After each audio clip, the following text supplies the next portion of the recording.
Graça e paz, meu irmão, minha irmã. Continuando a nossa segunda parte do estudo da nossa Confissão de Fé Batista Reformada de 1689. Cristo, o pacto, que é o capítulo 8, a segunda parte do capítulo 8. Então a gente continua em 1 Timóteo 2,5. Porquanto há um só Deus e um só mediador entre Deus e os homens, Cristo Jesus. Em sua natureza humana, assim unida à divina, na pessoa do Filho, o Senhor Jesus foi santificado e ungido com o Espírito Santo, sobremaneira, ungido no Espírito Santo sobremaneira.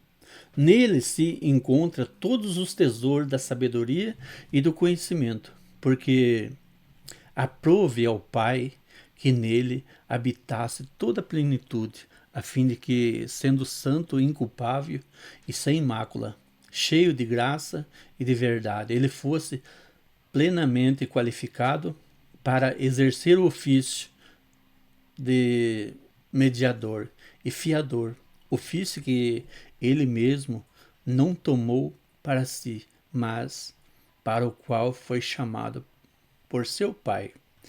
E o Pai lhe conferiu às mãos toda a autoridade e julgamento e ordenou que executasse essa autoridade. Jesus ganhou toda a autoridade humana, mas todos nós sabemos a autoridade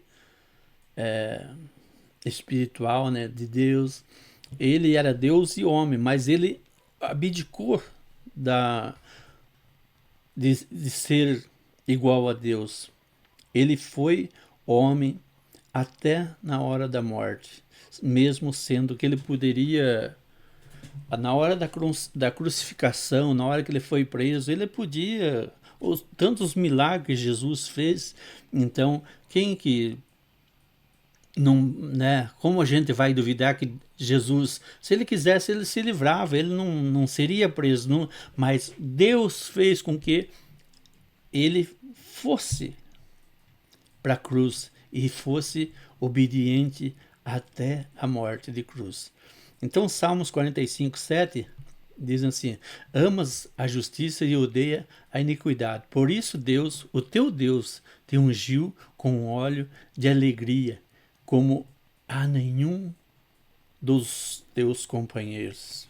Nenhum foi ungido igual a Cristo, Atos 10:38 diz assim: como Deus ungiu a Jesus de Nazaré com o Espírito Santo e poder, o qual andou por toda parte fazendo o bem e curando a todos os oprimidos do diabo, porque Deus era com ele. João capítulo 3:34 diz assim: pois o enviado de Deus fala as palavras dele, porque Deus não dá o Espírito por medida. Porque Deus não dá o Espírito por medida. Então, se o enviado de Deus fala aquilo que Deus quer, que Deus manda. Então, aqui em João 3:34 diz que, pois o enviado de Deus fala as palavras dele, porque Deus não dá o Espírito por medida.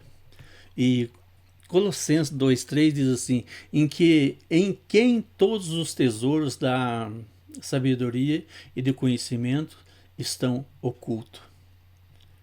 Toda a sabedoria e os tesouros estão ocultos para nós que somos meros mortais, E Colossenses 1:19 diz assim: porque aprove a Deus que nele residisse toda a plenitude. Hebreus 7:26 diz assim: com efeito nos convinha um sumo sacerdote, assim como este santo, inculpável, sem mácula, separado dos pecadores e feito mais alto do que os céus. Se Jesus não tivesse toda essa qualidade, ele jamais poderia pagar o que ele pagou por nós na cruz, Não seria santo, Ele tinha que ser uma oferta santa e pura, E assim Jesus fez. João 1, 14 diz assim: e o Verbo se fez carne e habitou entre nós, cheio de graça e de verdade. E vimos a sua glória como do unigênito do Pai. Hebreus 7, 22. Por isso mesmo Jesus se tem tornado fiador de superior aliança. Hebreus 5:5. Assim também Cristo a si mesmo não se glorificou, mas se tornou sumo sacerdote, mas o glorificou aquele que lhe disse: tu és meu filho e hoje te gerei. Jesus não se glorificou a si próprio, mas glorificou ao Pai. João 5, 22 a 27 diz assim: e o Pai a ninguém julga, mas ao Filho confiou todo o julgamento. E lhe deu autoridade para julgar, porque é o Filho do homem. Mateus 28, 18 diz assim: Jesus, aproximando-se, falou-lhes, dizendo: toda autoridade me foi dada no céu e na terra. Atos 2, 36, esteja absolutamente certa, pois toda a casa de Israel, de que a este Jesus que vós crucificaste, Deus o fez Senhor e Cristo. Esse ofício o Senhor Jesus assumiu de muitíssima boa vontade, por capacitação do Espírito Santo, né? Para que ele fizesse. E quando Deus capacita, ninguém tira, ninguém impede, né? Cumpriu perfeitamente, foi por isso que nasceu sob a lei. Ele suportou o castigo que a nós era devido, que nós deveríamos ter recebido e sofrido. E foi feito pecado e maldição por nossa causa, suportando as tristezas mais aflitivas em sua alma e o sofrimento mais doloroso em seu corpo. Foi crucificado e morreu. Embora tenha estado sob o poder da morte, seu corpo não viu corrupção. Ao terceiro dia, ele se levantou dentre os mortos, com o mesmo corpo que havia sofrido e com o qual ascendeu ao Pai. Subiu, né? Ele está assentado à direita de Deus, de seu Pai, como intercessor, e voltará para julgar homens e anjos no fim do mundo. Salmo 40, versículos 7 e 8 diz assim: então eu disse: eis aqui estou, no rolo do livro está escrito a meu respeito, agrada-me fazer a tua vontade. Ó Deus, meu, dentro em meu coração está a tua lei. Isso aqui é Davi, né? Mas Davi fala como Cristo aqui, né? No rolo está escrito sobre mim, né?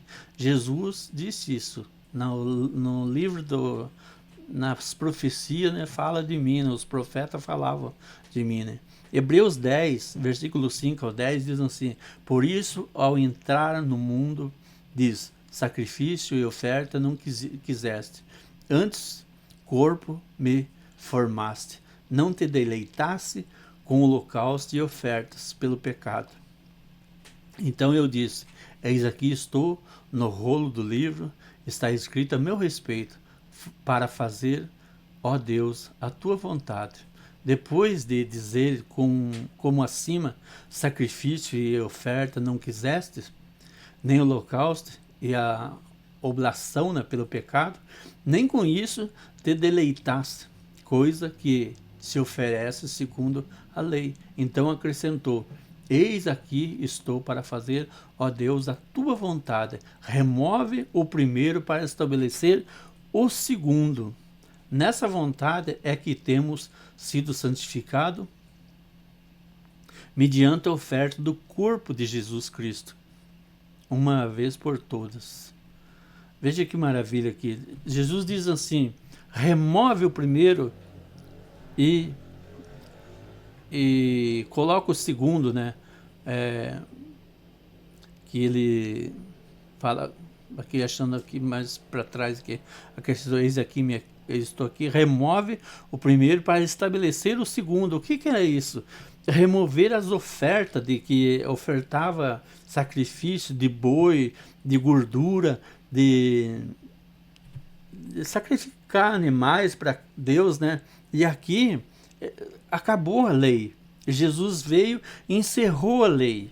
Aí Jesus diz: remove esse primeiro, essas coisas que eu e coloco o segundo. O segundo era o que Jesus veio fazer. Por livre, espontânea vontade, ele veio se fazer oferta, uma vez por todas, porque os homens, essas ofertas eram feitas todos os anos para pagar os pecados, mas não apagava os pecados. Apenas era tipo uma sombra, né? E Jesus veio e fez uma vez só, eliminou. Não, muitas pessoas falam que Jesus destruiu a lei. Não, Jesus cumpriu a lei. Ele veio e cumpriu a lei, fazendo com que a lei fosse cumprida. Ele tirou o primeiro, que é o sacrifício de animais, para que fazer com que ele fosse o sacrifício de corpo e alma, santo, puro, sem defeito, até mesmo na cruz, depois de morto, ele não conheceu o pecado. João 10:18 diz assim: ninguém a tira de mim, pelo contrário, eu espontaneamente a dou.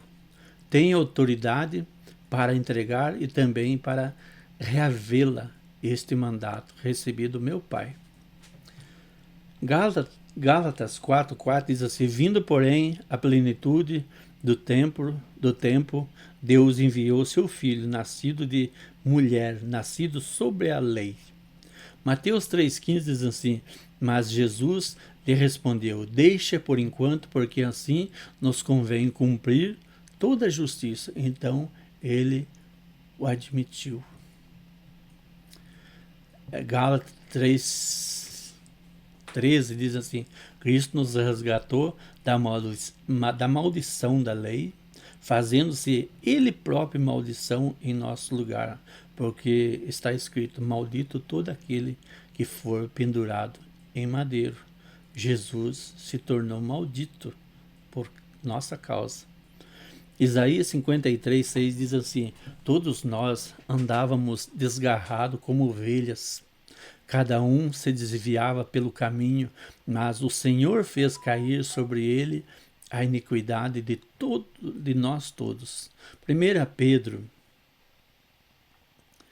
3,18 diz assim: pois também Cristo morreu uma única vez, pelos pecados, o justo pelos injustos, para conduzir-vos a Deus, morto, sim, na carne, mas vivificado em espírito. Assim nós nascemos vivo na carne e morto em espírito. E aqui é o contrário, morto na carne, que esse corpo vai morrer, né? Tem um dia, vai chegar ao fim, mas vivificado em espírito. 2 Coríntios 5:21 diz assim: aquele que não conheceu o pecado, ele o fez pecado por nós, para que nele fôssemos feitos justiça de Deus. Através de Jesus seremos limpos, seremos justificados, né, por Deus, né? E Mateus 26:37-38 diz assim: e levando consigo a Pedro, aos seus dois filhos, e aos dois filhos de Zebedeu, começou a entristecer, se angustiar, não, aqui não diz seus dois filhos, né? Levando consigo Pedro e aos dois filhos de Zebedeu, começou a entristecer, se angustiar-se. Então lhe disse: a minha alma está profundamente triste até a morte. Ficai aqui e vigiai comigo. Lucas 22:44, estando em agonia, orava mais intensamente, e aconteceu que o seu suor se tornou como gotas de sangue caindo sobre a terra. Forte, né? Mateus 27:46. Por volta da hora nona, clamou Jesus em alta voz, dizendo: Eli, Eli, lema sabachthani, que quer dizer: Deus, meu, por que me desamparaste? Me desamparaste, né? Na cruz, a última palavra que Jesus praticamente estava dizendo, né? Que ele viu que as trevas estavam nele. Por quê? Porque nós nascemos nas trevas. E assim, ele se tornou trevas. Aqui que fala mais para cima, lá que a gente leu, né? Ele se tornou maldito, porque todo aquele que vai na cruz, é pendurado no madeiro, é se tornado maldito. Atos 13:37 diz assim: porém aquele que a quem Deus ressuscitou não viu corrupção. Ficamos por aqui, meu irmão e minha irmã, para não ficar muito longo, né? A gente continua numa próxima. Daí a gente marca aqui e continua daqui para frente. Quero que você curte, compartilhe os vídeos que a gente coloca para que a gente tenha mais, a gente disponibilize mais, né? E a gente venha trazer mais palavra de Deus, mais ensinamento, e que você compartilhe com a tua família, se inscreva no canal, deixa o teu gostei, né? E assim nos ajuda a fazer mais vídeo. Que a graça e a paz do nosso Senhor Jesus Cristo esteja sobre vós, hoje, amanhã e sempre. Glória a Deus. Até a próxima.